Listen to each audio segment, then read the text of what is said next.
Hello बच्चों, let's read the question. The question is the simple Bohr model is not applicable to He4 atom because He4 atom के लिए Bohr model जो है applicable नहीं है. क्यों ऐसा हमें बताना है.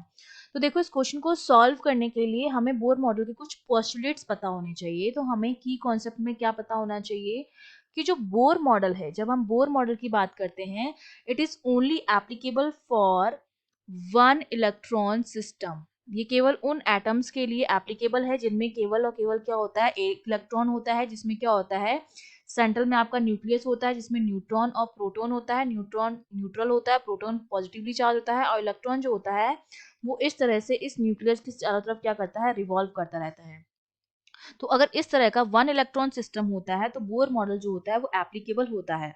अब हम जानते हैं कि जो हाइड्रोजन एटम है, ठीक है, hydrogen atom and hydrogen like atoms के लिए ये एप्लीकेबल है. मतलब जिसमें एक इलेक्ट्रॉन है उन एटम्स के लिए बोर मॉडल जो होता है वो एप्लीकेबल होता है, जिसमें एक सिंगल इलेक्ट्रॉन जो होता है वो एक स्टेशनरी न्यूक्लियस की चारों तरफ क्या करता है, रिवॉल्व करता रहता है. तो इसका मतलब ये H के लिए होगा, H प्लस के लिए होगा, Li प्लस के लिए हो गया. मतलब इस तरह से जो सिंगल Li+2, इस तरह से ये जो एटम है जिसमें केवल एक इलेक्ट्रॉन है तब एप्लीकेबल है. लेकिन जब मैं He4 की बात करूंगी तो इसमें क्या है, दो इलेक्ट्रॉन्स आ रहे हैं, 2He4. तो नंबर ऑफ इलेक्ट्रॉन्स आपके पास क्या हो गए, हीलियम एटम है, ये 2He4 होता है, तो नंबर ऑफ इलेक्ट्रॉन्स कितने हो गए, 2 हो गए. इसका मतलब एक इलेक्ट्रॉन जो है इसमें एक्स्ट्रा है, तो बोर मॉडल इसके लिए एप्लीकेबल नहीं होगा.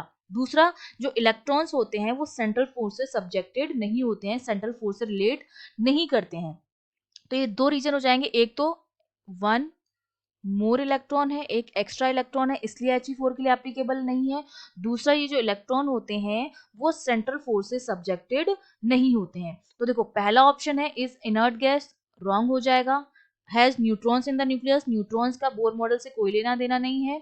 He4 हैज वन इलेक्ट्रॉन, तो वन इलेक्ट्रॉन तो नहीं है इसमें, वन एक्स्ट्रा इलेक्ट्रॉन है, टू इलेक्ट्रॉन्स है, तो सी ऑप्शन भी गलत हो जाएगा. And D option is electrons are not subjected to central force. क्यों, क्या होता है जब इलेक्ट्रॉन रिवॉल्व करता है न्यूक्लियस की चारों तरफ तो दो प्रोटॉन और इलेक्ट्रॉन के बीच में लगता है अट्रैक्टिव इलेक्ट्रोस्टैटिक फोर्स, क्योंकि एक पॉजिटिव चार्ज है एक नेगेटिव चार्ज है, तो अट्रैक्टिव फोर्स होगा, इलेक्ट्रोस्टैटिक फोर्स होगा, क्योंकि दोनों चार्ज हैं. और ये इलेक्ट्रोस्टैटिक फोर्स जो होता है that is balanced by the centripetal force which is mv²/r. और ये जो सेंट्रीपिटल फोर्स है वो नंबर ऑफ इलेक्ट्रॉन से सब्जेक्टेड नहीं है. तो डी ऑप्शन जो हो जाएगा वो हमारा बिल्कुल करेक्ट हो जाएगा. I hope you understood well. All the best.